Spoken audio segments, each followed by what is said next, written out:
Look who finally broke their silence. Hello to the ones they tried to bury, not knowing you were seeds. Hello to the frequencies that made the expert quit mid-analysis. Hello to the souls that rewrote the entire diagnostic manual just by existing. Before we dive deeper into this, if this resonates with your journey, hit that subscribe button. Drop a comment with just one word that describes where you are right now. And share this with someone who needs to hear it. Because what we're about to discuss, it's not for everyone, but it's definitely for you. They assembled quite the team, didn't they? After the lawyers found nothing, after the investigators came back empty-handed, their reports filled with observations but absent of accusations. After the wellness checks revealed someone who was inconveniently thriving, they went to the professionals, the behavior analysts, the pattern recognition specialists, the people who decode human psychology for corporations and governments. Someone who promised they could map your decision trees, predict your next move, explain the inexplicable consistency of your choices. And the report came back, inconclusive, refused to finalize assessment. Subject operates outside standard behavioral frameworks. Do you understand the weight of that? A person whose entire career is built on understanding why people do what they do couldn't finish your profile.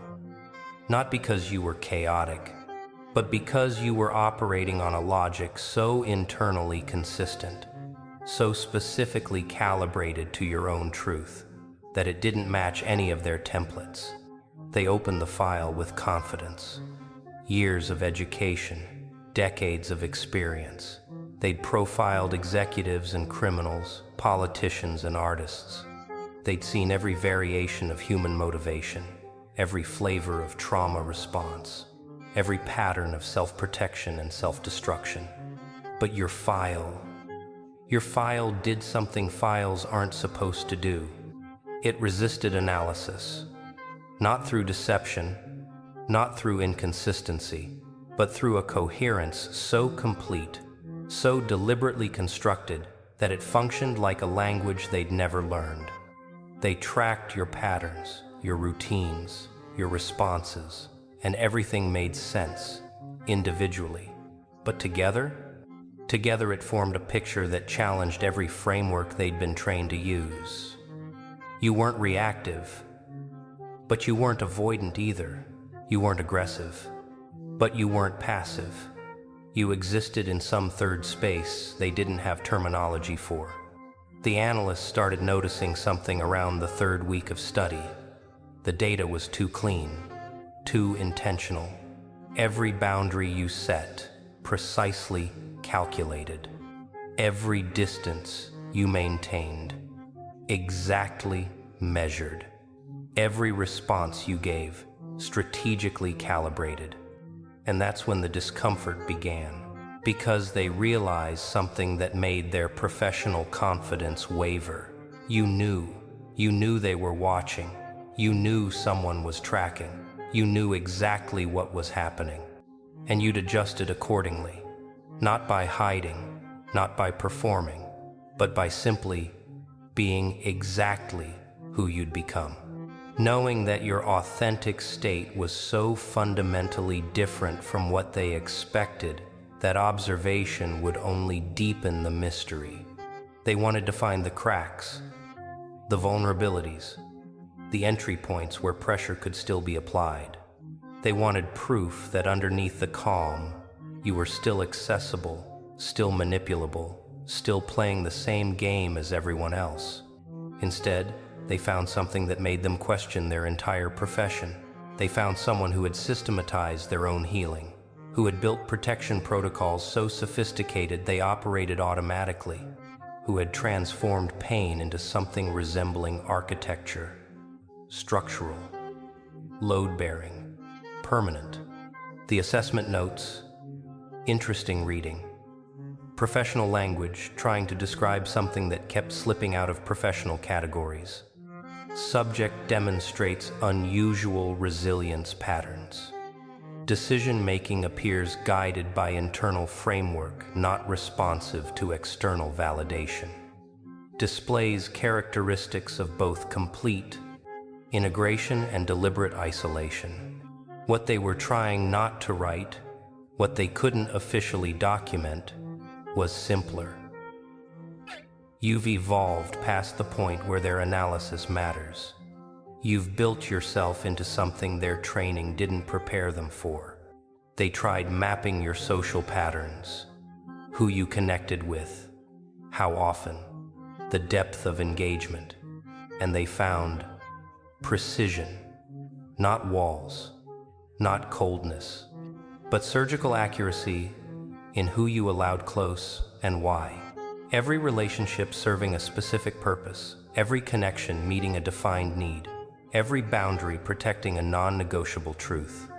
They expected trauma to make you chaotic, inconsistent, desperately seeking validation or aggressively rejecting it.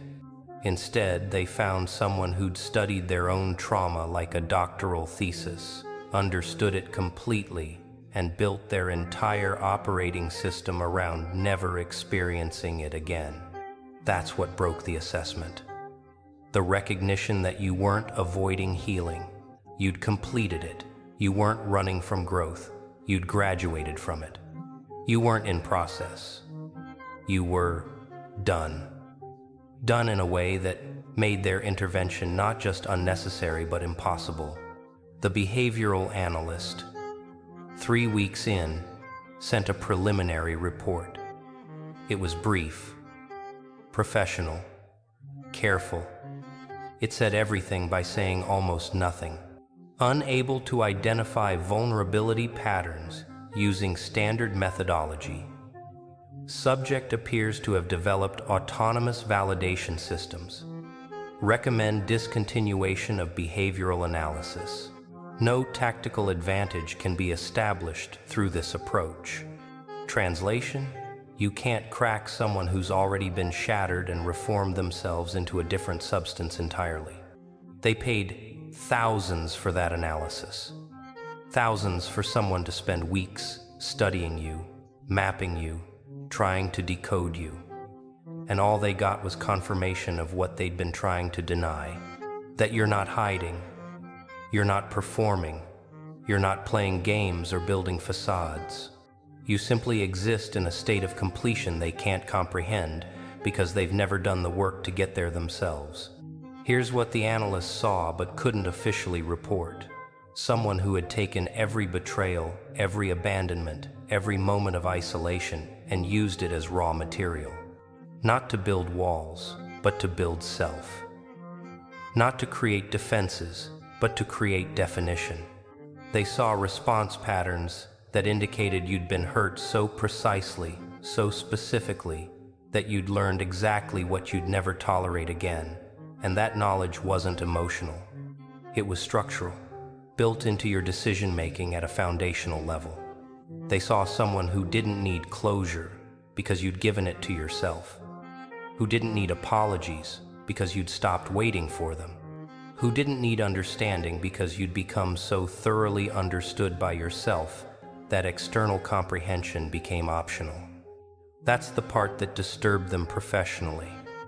Not that you were damaged, but that you'd alchemized the damage into something functional, something that made you more effective, more focused, more aligned with your own truth than people who'd never been broken at all.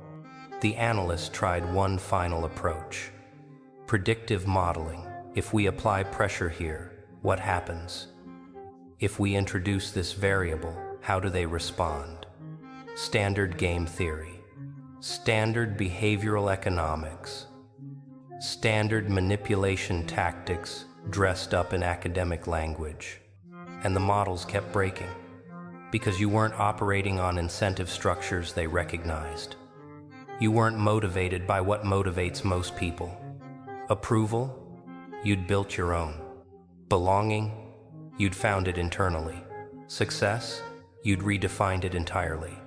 Every simulation they ran ended the same way. Subject maintains trajectory regardless of external intervention. Subject's decision-making appears immune to standard influence vectors. Subject has effectively removed themselves from traditional social bargaining systems. They couldn't predict you because you'd stopped being predictable in the ways that matter to them. You'd become predictable only to yourself, consistent only with your own values, reliable only in your commitment to your own peace. After the final report, after the analyst quietly closed your file and moved on to easier subjects, the ones who hired them sat with the results. And the results said what every other investigation had said, what every other professional had concluded, what every attempt to decode you had revealed, that you're not a puzzle to be solved.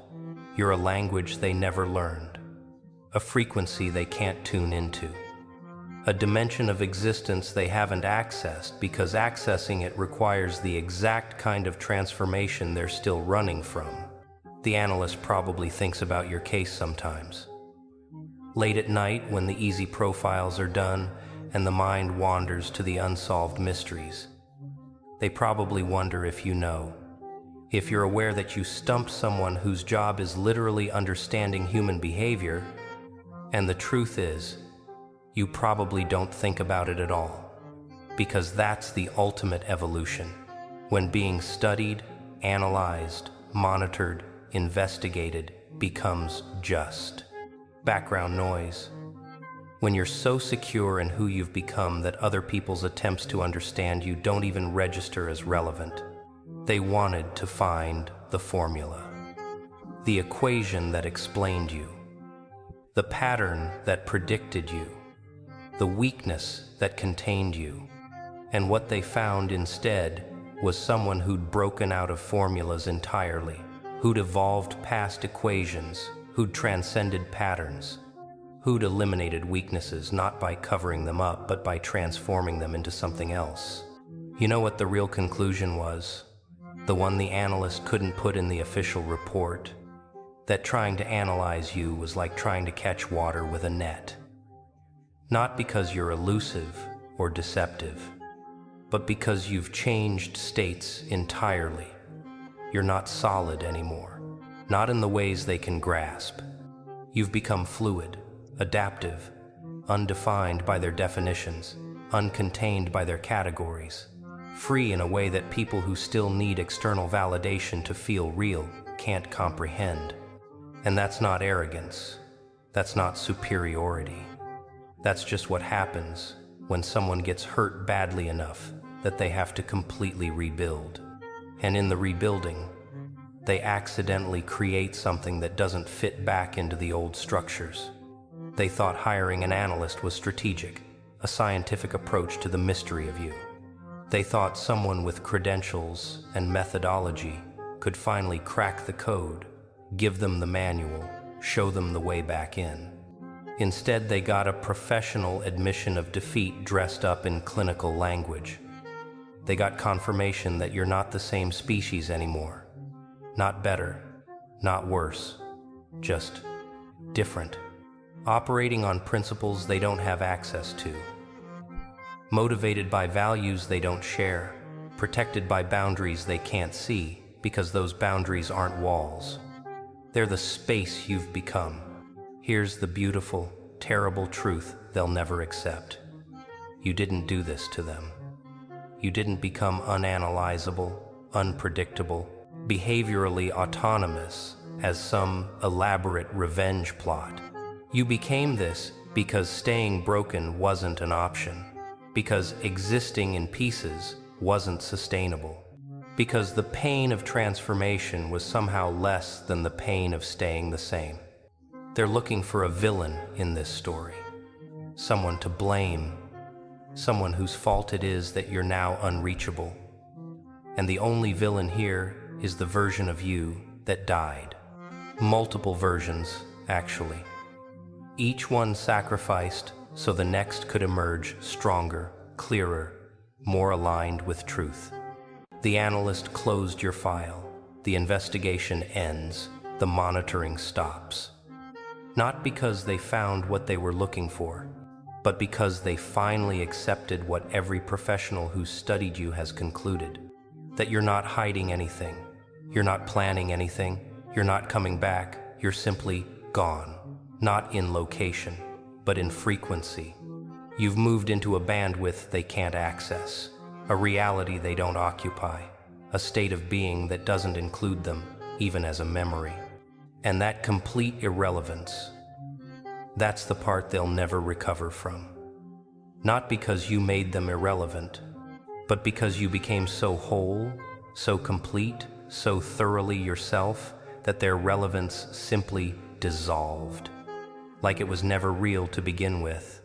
The file sits in storage now, incomplete assessment, no tactical recommendations, no vulnerability map, no way forward, just pages of observations that all point to the same conclusion.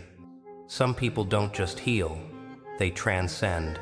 They don't just recover, they evolve. They don't just survive, they become something entirely new. And you can't analyze what you've never encountered before. You can't predict what operates outside your frameworks. You can't contain what's already free. They wanted an answer, they got a mirror. And what they saw reflected back was the uncomfortable truth that while they're still trying to figure you out, you stopped thinking about them months ago. Because that's what freedom actually looks like. Not dramatic exits or grand revelations, just the quiet, complete absence of need for anything they could possibly offer. The analyst filed the report, collected the payment, moved on to the next case. But your file stays incomplete, a permanent reminder that some mysteries aren't meant to be solved. They're meant to show you where your understanding ends. And yours ended, exactly where your new beginning started.